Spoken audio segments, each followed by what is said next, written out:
नमस्कार, आप देख रहे हैं पंजाब केसरी टीवी और मैं हूं आपके साथ दुशांत कुमार। संपूर्ण हिमाचल में सबसे पहले नजर डालते हैं अब तक की हेडलाइंस पर।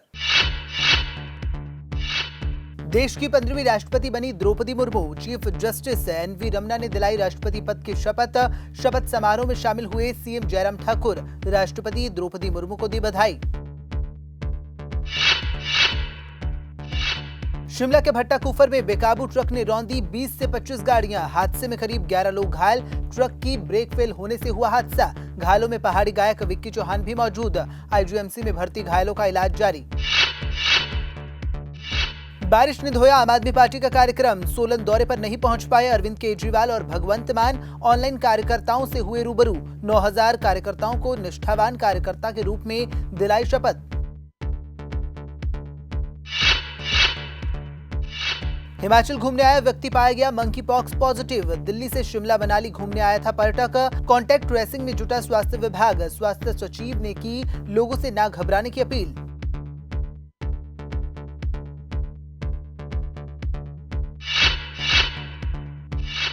हिमाचल में फिर गरजेंगे बादल। मौसम विभाग ने बारिश को लेकर आगामी 4 दिनों के लिए ऑरेंज और येलो अलर्ट किया जारी। मॉनसून ने तोड़े रिकॉर्ड। 2005 के बाद जुलाई में सबसे अधिक बारिश।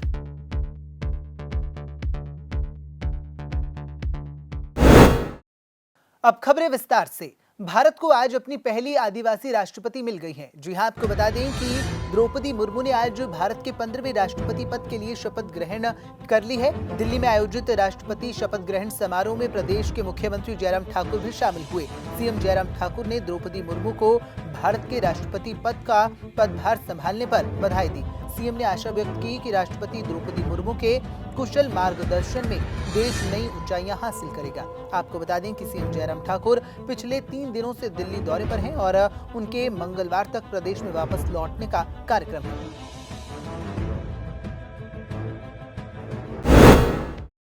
हिमाचल की राजधानी शिमला में आज एक दर्दनाक हादसा पेश आया जिसमें करीब 11 लोग घायल हो गए। वहीं इस हादसे में कई गाड़ियां भी क्षतिग्रस्त हुई हैं। जी हां, आपको बता दें कि मिली जानकारी के अनुसार सोमवार को सेब से लदे ट्रक की ब्रेक फेल हो गई, जिसकी वजह से उसने अपना नियंत्रण खो दिया और सड़क किनारे खड़ी गाड़ियों को टक्कर मारता हुआ दीवार के साथ जा टकराया। इस कारण सड़क पर खड़े कुछ लोग भी इसकी चपेट में आ गए, जिसमें कई लोग गंभीर रूप से घायल हुए हैं। आपको बता दें कि इस दौरान पहाड़ी सिंगर विक्की चौहान सहित करीब 11 लोग इस हादसे में गंभीर रूप से घायल हुए हैं। वहीं मौके पर पहुंची पुलिस ने मामला दर्ज कर मामले में जांच कार्रवाई शुरू कर दी है। वाकया ये है कि एक ओवरलोड ट्रक था ये, ठीक है। ओवरलोड होने की वजह से काफ़ी ओवरलोड था, ठीक है। ढलान पे उतर रहा था, बारिश की वजह से उसके ब्रेक फेल वगैरह हुए हैं, जो भी है मैकेनिकल फॉल्ट है, ठीक है। तो वहाँ पे मतलब कि उसने काफ़ी गाड़ियाँ उसने करी हैं, ठीक है, डैमेज करी हैं काफ़ी गाड़ियाँ।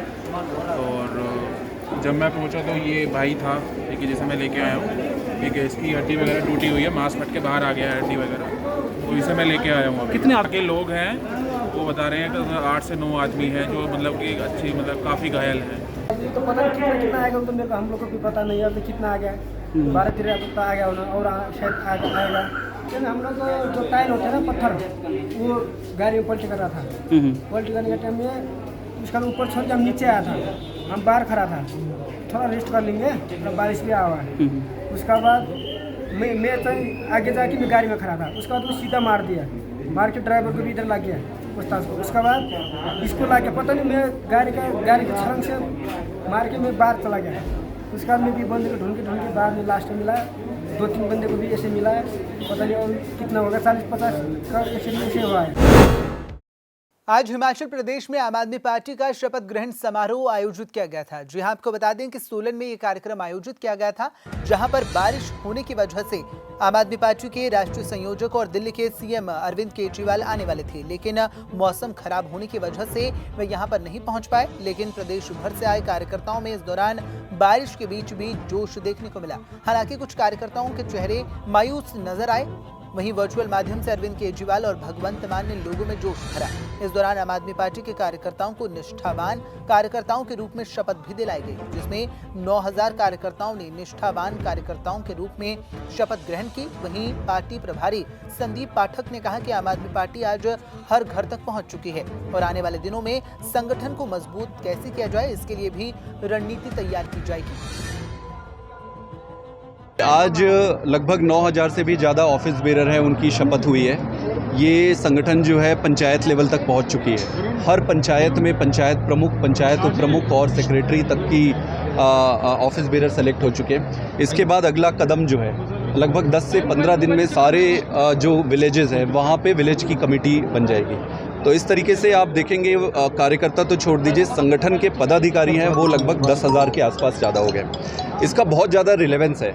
आपको समझना होगा कि कोई भी संगठन उसकी ताकत जो होती है, संगठन ही उसकी ताकत होती है। तो आम आदमी पार्टी बिलीव करती है ऑर्गेनाइजेशन पे। जैसे हमने पंजाब में मजबूत संगठन बनाया था, गुजरात में आप देख रहे होंगे संगठन काफ़ी मजबूत हुआ है, हिमाचल प्रदेश में भी अब संगठन बहुत ज़्यादा मजबूत हो गया है। और मुझे लगता है कि संगठन मजबूत होने से जो मैसेज है, जो केजरीवाल जी का मैसेज है और जो बदलाव के लिए एक माध्यम आम आदमी पार्टी बनने वाली है, उसमें बहुत सफलता मिलेगी। इस बार देखिए पंजाब में बनाने में हमें लगभग 1 साल लग गए थे। अभी हमने काफ़ी कुछ सीखा और हमारी पार्टी आपको पता है कि छोटी पार्टी है, हमारे पास लिमिटेड रिसोर्सेज हैं।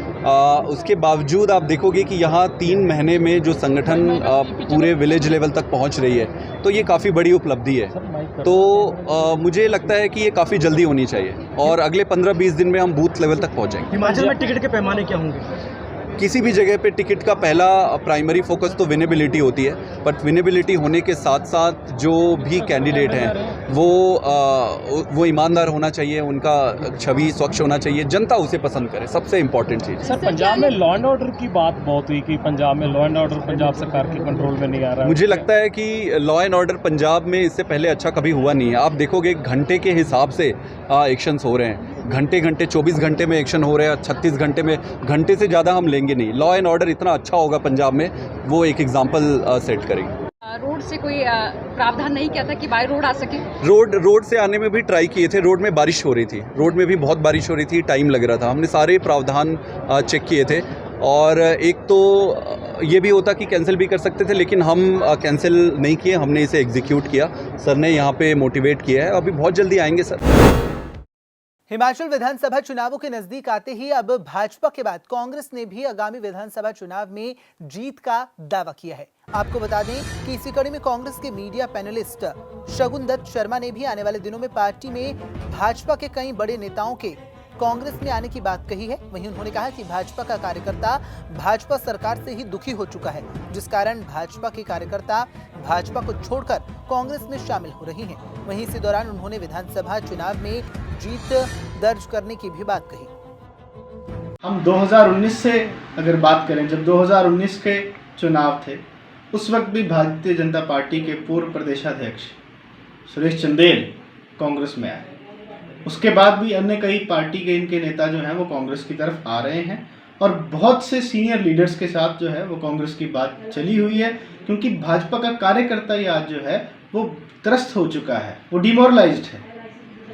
आज भारतीय जनता पार्टी के नेता से लेकर कार्यकर्ता, आम जनता सब डिमोरलाइज्ड है और वो कांग्रेस की तरफ देख रहे हैं। और आपने जिस तरह से पूर्व दिनों में देखा कि भारतीय जनता पार्टी के एक पूर्व प्रदेशाध्यक्ष, इनके पूर्व मंत्री रहे, वो कांग्रेस पार्टी में उन्होंने आस्था जताई है। इसी तरह से अन्य नेता भी आ रहे हैं और भी अन्य बड़े नेता जो हैं वो आपको दिखेगा कि बड़ी जल्द जो है वो कांग्रेस पार्टी का दामन थामेंगे और कांग्रेस पार्टी एक बहुत ही सशक्त सरकार जो है वो हिमाचल प्रदेश में बनाने जा रही है। और जिस तरह से माहौल लग रहा है उसमें लगता है कि भाजपा जो है वो दहाई के आंकड़े के अंदर ही सिमट के रह जाएगी। कोरोना के कहर के बाद अब मंकी पॉक्स का खतरा भी हिमाचल प्रदेश में मंडराने लगा है। जी हां, आपको बता दें कि शिमला मनाली घूमने आए एक व्यक्ति में मंकी पॉक्स की पॉजिटिविटी पाई गई है। आपको बताते चलें कि हिमाचल में इस जानकारी के बाद हड़कंप मच गया है। कुछ दिनों पहले दिल्ली से शिमला मनाली घूमने आया पर्यटक मंकी पॉक्स पॉजिटिव पाया गया है।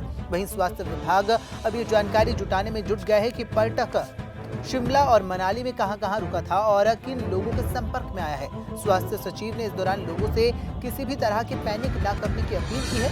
वहीं लक्षण आने पर जांच करवाने की सलाह भी दी गई है। जहाँ तक मंकी पॉक्स का सवाल है, मैं यही कहना चाहूँगा कि इसमें पैनिक करने की कोई आवश्यकता नहीं है। अभी तक कोई कंफर्म न्यूज़ इस प्रकार से नहीं है कि कहाँ पे वो आया हुआ था, मंकी पॉक्स लेके आया था कि बाद में वापस हो जाने के बाद उसको हुआ है। जो खबरें अभी तक अनकन्फर्म मिली है वो ये है कि शायद वो पिछले महीने हिमाचल में भी आए हुए थे, शिमला के कुछ क्षेत्र में और मनाली के कुछ क्षेत्र में जाके आए हुए थे, बट अभी कंफर्मेशन उसकी हुई नहीं है। जहाँ तक मंकी पॉक्स का सवाल है, उससे भी बचाव करने के लिए एक ही तरीका है, वो है कि आप मास्क पहन के रहें।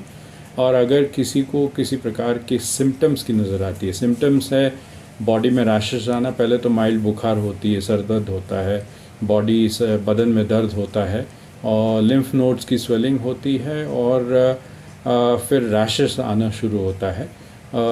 रैशेस आए तो तुरंत ये सब सिम्टम्स अगर आपके नज़र आती है तो आप तुरंत नज़दीक के अस्पताल में जाएं। सावन का महीना चला हुआ है और बाबा भोलेनाथ के दर्शनों के लिए भक्तों की भारी भीड़ शिवालयों में पहुंच रही है। इसी कड़ी के चलते छोटी काशी मंडी में भी श्रद्धालुओं की भीड़ देखने को मिल रही है। आपको बता दें कि छोटी काशी मंडी में सावन का महीना बेहद ही धूमधाम से मनाया जा रहा है। आज दूसरे सोमवार के दिन शिवालयों में भक्तों का तांता लगा रहा। वहीं प्राचीन बाबा भूतनाथ मंदिर में भी सावन महीने के दूसरे सोमवार को भगवान शिव के दर्शनों के लिए भारी संख्या में भक्त पहुंचे और बाबा भोलेनाथ के दर्शन कर उनकी पूजा अर्चना की। बता दें कि इस दौरान बाबा भूतनाथ मंदिर में सुबह से ही भक्तों का आना जाना लगा रहा और लोगों ने लाइनों में लगकर अपने आराध्य के दर्शन किए और शुभ आशीर्वाद प्राप्त किया। आज श्रावण मास का दूसरा सोमवार है, जो कि हमारे हिमाचल प्रदेश में श्रावण का मास जिस प्रकार से लगता है और अन्य राज्यों में कुछ थोड़ा सा परिवर्तन है श्रावण मास में। तो आज दूसरा सोमवार है, जो कि बाबा भूतनाथ जी का सुबह 4 बजे मंदिर पट खोला था हमने और जभी से भक्तों का आवागमन दर्शनार्थ और पूजा अभिषेक सब प्रकार से चल रहा है। तो इसी प्रकार संध्या काल तक सब चलता रहेगा और भक्तों को सुविधाजनक दर्शन पूजन करवाएंगे। श्रावण मास का दूसरा सोमवार है। लोग बहुत इसमें श्रावण महीने में बहुत आस्था रखते हैं शिव भगवान के भक्ति में। तो बाबा भूतनाथ मंदिर भक्तों की भीड़ लगी हुई है और भक्ति में जुटे हुए हैं। श्रावण मास के इसमें शिव भगवान जी बहुत जल्दी प्रसन्न हुए, तो इसमें आस्था है सबकी। सोमवार को हर सोमवार को दर्शन करते हैं, इसलिए आज भी आए हुए हैं दर्शन करने के लिए। भोले जो है मन की कामना पूरी करते हैं, इसलिए श्रावण मास में हर दिन भोले के दर्शन किए जाते हैं। जिला बिलासपुर के कावड़ संघ ने प्रदेश सरकार पर कावड़ियों की सुरक्षा न करने के आरोप लगाए हैं। आपको बता दें कि संघ का कहना है कि एक और जहां यूपी, पंजाब, हरियाणा सहित अन्य राज्यों में कावड़ियों को लेकर सरकार की ओर से सुरक्षा मुहैया करवाई जाती है, लेकिन प्रदेश में इस तरह की कोई भी सुविधा कावड़ियों को नहीं मिल पा रही है। कावड़ यात्रा से बिलासपुर पहुंचे कावड़ियों ने कहा कि इस बार कावड़ यात्रा शुरू होने से पहले उन्होंने सरकार को कावड़ियों की सुरक्षा को लेकर ज्ञापन के माध्यम से अवगत करवाया था, लेकिन उसके बावजूद भी प्रदेश की जयराम सरकार की ओर से इस और कोई भी उचित कदम नहीं उठाया गया, जिसको लेकर उन्होंने प्रदेश सरकार के प्रति रोष व्यक्त किया और कावड़ियों की सुरक्षा के लिए उचित प्रबंधन करने की मांग भी की। आज हमारा कावड़ संघ का जत्था बिलासपुर पहुंच चुका है। हमारा पहला जत्था 27 तारीख को पिछले महीने रवाना हुआ था गौमुख के लिए। आज हमारे सभी शिव भक्त बिलासपुर पहुंच चुके हैं। 500 से 600 शिव भक्त हमारे बिलासपुर के थे जो बिलासपुर पहुंच चुके हैं और उन्ना के जो हमारे शिव भक्त थे वो अपने उन्ना में पहुंच चुके हैं। तो इस यात्रा में आते वक्त हमें जो भी दिक्कतों का सामना करना पड़ा वो हिमाचल में ही करना पड़ा। बाकी राज्यों में हरियाणा में पुलिस की गाड़ी पेट्रोलिंग साथ में कर रही थी और यूपी में भी पूरी व्यवस्था थी, पर जैसे ही हम नालागढ़ हिमाचल पहुंचे ना तो पुलिस वाले मौके पे खड़े थे सीमा पे और ना ही कोई गाड़ी पेट्रोलिंग कर रही थी। हमारे कावड़ियों को ट्रैफिक जाम की वजह से बड़ी मुसीबतों का सामना करना पड़ा। तो हमने जयराम ठाकुर जी को इसके बारे में अपना लेटर हेड पैड नारायण सेवा समिति के तहत लिख के जयराम सरकार को दिया था, अवगत करवाया था इसके बारे में कि हमारी कावड़ यात्रा गौमुख के लिए रवाना हो रही है, पर फिर भी सरकार द्वारा कोई भी व्यवस्था कावड़ियों के लिए नहीं करवाई गई। ये तो हमारे जिला बिलासपुर और अपने जिला बिलासपुर और हमारे जगात खाना और बनेड़ के जितने भी हमारे शिव भक्त हैं उन्होंने कावड़ियों की व्यवस्था करवाई। बाकी ज़्यादा ना बोलता हुआ मैं सभी शिव भक्तों को अपनी तरफ से महाशिवरात्रि की हार्दिक शुभकामनाएं देता हूं।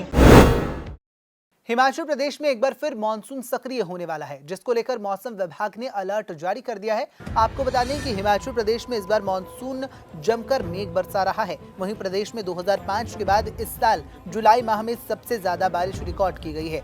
बीते 24 घंटों में इस दौरान 199.7 मिलीमीटर बारिश रिकॉर्ड की गई है, जो सामान्य से 4% अधिक आंकी जा रही है। इससे पहले इस अवधि में 2005 में सबसे ज्यादा बारिश दर्ज की गई थी। वहीं प्रदेश में बिलासपुर की बात की जाए तो 24 जुलाई के दौरान सबसे ज्यादा बारिश हुई है। वहीं बिलासपुर में 355 मिलीमीटर बारिश दर्ज हुई है, जो सामान्य से 78% ज्यादा रिकॉर्ड की गई है। वहीं कुल्लू व शिमला में भी झमाझम बारिश के बाद कुल्लू में 62 और शिमला में 59% अधिक बारिश दर्ज की गई है। वहीं हिमाचल प्रदेश में मानसून को लेकर भी अलर्ट जारी किया गया है और आगामी 4 दिनों तक ऑरेंज और येलो अलर्ट जारी किया गया है। मानसून अभी एक्टिव चल रहा है और प्रदेश में हर जगह बारिश हो रही है। आने वाले दिनों में भी 48 आवर तो इसी तरह से जैसे बारिश हो रही है रहेगी। उसके बाद 27 के आसपास फिर संभावना है कि रेनफॉल एक्टिविटी में फिर से बढ़ोतरी होगी। रेनफॉल एक्टिविटी बढ़ेगा 28, 29 और 30 के आसपास। तो उन दिनों के लिए हमने कुछ इलाकों में वेरी हैवी रेनफॉल भी रखा हुआ है। अभी जो येलो अलर्ट चल रहे हैं वो जो लो और मिड हिल्स के जो ज़िले हैं वहाँ पे हमने येलो अलर्ट रखा हुआ है। और 28, 29, 30 को हमने थोड़ा सा और वार्निंग को बढ़ाया क्योंकि रेनफॉल बढ़ने की संभावना है उन दिनों कि जुलाई साल काफ़ी बेहतर रहा। अगर ओवरऑल मानसून की बात करते हैं 2005 के बाद ये पहली दफ़ा ऐसा हुआ है कि जुलाई में पर्याप्त बारिश हुई है। न केवल पर्याप्त हुई है लेकिन सामान्य के आसपास रेनफॉल है और उसका बहुत फ़ायदा है खासकर खेती के लिए। अदरवाइज जितने भी सेक्टर्स हैं उनके लिए बहुत फ़ायदा है जुलाई की बारिश का। और अभी जैसे 4 दिन इस वीकेंड तक जो है by the end of the जुलाई जो है बारिश और अच्छी रहेगी तो और रेनफॉल अच्छी इम्प्रूव होगी जहाँ तक जुलाई के रेनफॉल की बात है। अभी देखिए डिस्ट्रिक्ट कांगड़ा, उसके बाद डिस्ट्रिक्ट मंडी, कुल्लू, बिलासपुर और शिमला, इन जिलों में पिछले कुछ दिनों में जो है वाइड स्प्रेड रेनफॉल हो रही हैं और हैवी रेनफॉल भी देखने को मिल रही है। जिला कुल्लू की ऊझी घाटी की ग्राम पंचायत सोयल गांव में लोगों को सड़क सुविधा न होने के चलते परेशानी हो रही है। जहां बीते 6 सालों से यहां पर सड़क की टायरिंग नहीं की गई है, वहीं अब लोगों में रोष बढ़ता जा रहा है। आपको बताते चलें कि सोयल गांव से कोटाधार सड़क पर बीते 6 सालों से टायरिंग नहीं की गई है। वहीं सड़क पर टायरिंग न होने के चलते सड़क की हालत काफी खराब बनी हुई है, जिसके चलते अब ग्रामीणों में खासा रोष भी देखने को मिल रहा है। हालांकि इससे पहले भी ग्रामीणों द्वारा लोक निर्माण विभाग के अधिकारियों को इसकी जानकारी दी गई है, लेकिन इसके बावजूद भी यहां पर टायरिंग का कार्य नहीं हो रहा है, जिसके चलते आज एक बार फिर ग्रामीणों का एक प्रतिनिधिमंडल ढालपुर पहुंचा, जहां उन्होंने डीसी कुल्लू से मुलाकात कर सरकार और प्रशासन से इस सड़क की हालत को जल्द से जल्द दुरुस्त करने की मांग की। सोयल की जनता, इस इलाके की पूरी जनता डीसी कार्यालय में डीसी साहब से मिलने आई है। उस क्षेत्र की सड़क की दशा को लेकर जो सोयल से लेकर कोटाधार लिंक रोड है उसकी हालात बहुत ही दयनीय है। उस क्षेत्र में भी हमारे क्षेत्र में सेब का सीजन चलने वाला है, वहाँ पे लोगों का आना जाना उस रोड से काफ़ी रहता है, लेकिन सड़क की हालात बहुत ही ख़राब है। हम प्रशासन से मांग करते हैं कि उस सड़क को जल्द से जल्द ठीक किया जाए। Thank you. इससे पहले भी मिले थे आप कभी प्रशासन? इससे पहले भी हम बहुत बार मिलते रहे हैं, लेकिन प्रशासन ने कोई भी कार्रवाई नहीं की है। अभी हम जल्द से जल्द प्रशासन से इसको ठीक करने की मांग करते हैं, नहीं तो वहाँ के स्थानीय ग्रामीणों में इलाकावासियों में बहुत रोष है इस सड़क को ना बनने से, और जल्द से जल्द इसको ठीक करने की मांग करते हैं।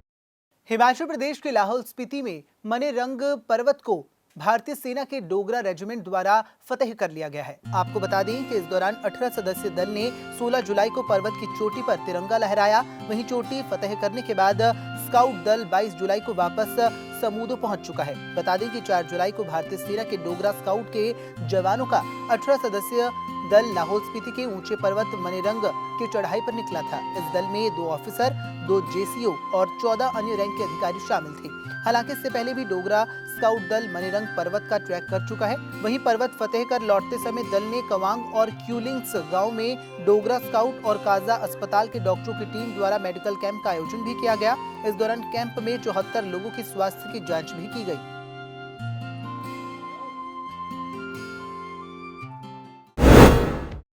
शिमला जिला के कोटखाई में बाबा शिव नारायणपुरी की हत्या मामले को पुलिस ने सुलझा लिया है। आपको बता दें कि इस हत्या मामले में पुलिस को बड़ी सफलता मिली है, जहां पुलिस की जानकारी के मुताबिक पहले अपहरण और फिर हत्या करने की साजिश बाबा के अनुयायी रविंद्र आत्मानंदपुरी ने रची थी। पुलिस ने हत्या करने के आरोप में 3 लोगों को गिरफ्तार किया है। आपको बताते चलें कि आरोपी आत्मानंद पिछले 15 सालों से बाबा के साथ रहता था। आत्मानंद ने बाबा के बैंक खाते से 10 लाख रुपए निकाले, जिसमें 6 लाख कैश बरामद भी किया गया है। एटीएम विड्रॉल और सीसीटीवी फुटेज के आधार पर पुलिस ने आरोपी को पकड़ने में सफलता हासिल की है। इसमें हमने पहला एक्यूज जो हमने पकड़ा था वो औरंगाबाद नाम के डिस्ट्रिक्ट जो बिहार में है वहाँ से पकड़ा था। इनका नाम धर्मेंद्र था, 37 ईयर्स ओल्ड। इनको हमने 25 जून को पकड़ा था और इनसे इंटेरोगेशन करने पे इन्होंने ये डिस्क्लोज किया था कि जो विक्टिम है वो सिर्फ किडनैप नहीं हुए थे, उनका मर्डर भी कर दिया गया है। इस पे इनके इंटेरोगेशन के बेसिस पे 27 जून को हमने बॉडी की सर्च के लिए देखा था और राजगढ़ से बॉडी रिकवर कर दी थी। ये बॉडी जैसे आपको मैंने बताया कि 6 तारीख को मिसिंग थी और 27 तारीख को जाके मिली थी, इसलिए काफ़ी डिकम्पोज बॉडी थी। इसके पोस्टमार्टम से पता चला कि जो कॉज ऑफ डेथ है वो स्ट्रैंगुलेशन है, गला दबा के उनका मर्डर किया गया था। इसके बाद जो पहले एक्यूज थे उन्होंने हमें ये भी बताया कि इनके साथ 2 और लोग इन्वॉल्व थे। तो इनकी सर्च के लिए मल्टीपल टीम्स गई और अलग अलग जगह जाके वो टीम्स सर्च ऑपरेशन कर रही थी। जो सेकंड एक्यूज थे भूपेंद्र, वो बोध गया के रहने वाले थे, बिहार के। इनको क्योंकि अपने घर से भाग चुके थे, इनको हमने तिरुपुर तमिलनाडु से अरेस्ट किया। वहाँ पर तमिलनाडु पुलिस ने हमें बहुत ज़्यादा सहयोग दिया इसके लिए। जो तीसरे और मेन एक्यूज थे रविंदर उर्फ आत्मानंद पुरी जी, ये भी एक साधु थे और जो डिसीज्ड है उनके डिसाइपल, उनके शिष्य थे। इनको हमने अरेस्ट करा है बरेली से, यूपी से। संपूर्ण हिमाचल में फिलहाल इतना ही। मुझे दीजिए इजाजत और देखते रहिए पंजाब केसरी टीवी। नमस्कार।